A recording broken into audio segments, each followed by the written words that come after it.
Let me take you to Motheo Khoaripe. He's standing by with your Moneyline briefs. And Motheo, I see that there's no interest rate cuts in the forecast anytime soon. Definitely, the rates were kept unchanged today, but the Reserve Bank governor saying for the foreseeable future, consumers can expect that no cuts will be made by the Reserve Bank. The Reserve Bank has kept those interest rates steady at 6.5%. The announcement was made a short while ago by Reserve Bank Governor Lesetja Kganyago. This means the prime lending rate will stay at 10%. Economists had predicted the Monetary Policy Committee would keep rates unchanged. The change in the balance of risks to the inflation outlook, the MPC unanimously decided to keep the repurchase rates unchanged at 6.5% per annum. At these levels, the MPC still assesses the stance of monetary policy to be accommodative and appropriate given forecast inflation trajectory and the current state of the economy. However, with risks and uncertainties at high levels, the MPC will maintain its vigilance to ensure that inflation remains well within the inflation target range and will adjust the policy stance should the need arise. The implied path of policy rates generated by the quarterly projection model, the QPM, reflects one increase of 25 basis points during the final quarter of this year and a similar increase in mid-2019. Two further increases are indicated in 2020.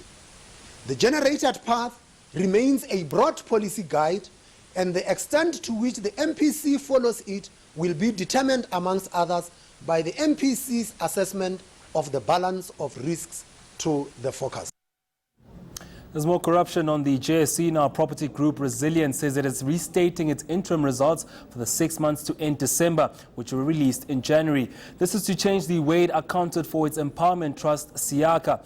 The Siaka Trust has been at the center of controversy, with the various fund managers accusing Resilient of loaning it money. This was then allegedly used to inflate the share prices and trading volumes of Resilient. Resilient was accused of doing this to artificially get its share included in the JSE's top 40 index, whose members are bought by numerous exchange-traded funds. The restatement resulted in Resilient's total liabilities increasing by 6.8 billion rand as Siaka's debt was moved to its parent company's books. Deloitte were its auditors at the time.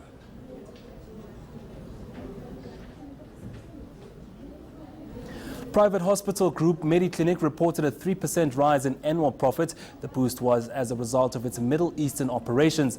Mediclinic's South African operations grew by 5% to 15 billion rand. The group's Swiss subsidiary Hislodan dented the financials for the private hospital group after it incurred a £644 million accounting loss. Despite these losses, Hislodan is the group's biggest revenue generator, contributing 47% of its total, followed by South Africa, which contributed 31%, and the Middle East, which contributed 22%.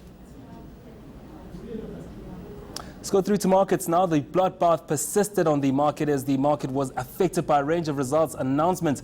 Retailer Massmart dragged the index down, with the all-share industrials and financials all in negative territory. Gold miners clawed back their losses today, while platinum and resources suffered volatile steel prices, both down by more than 0.5%.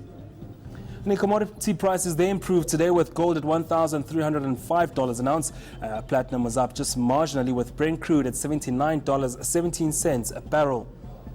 The rand remains resilient as the Sarb kept interest rates unchanged at 12 rand 42 now against the greenback. It's a bit weaker against the euro at 14 rand 57 and at 16 rand 57 there against the pound.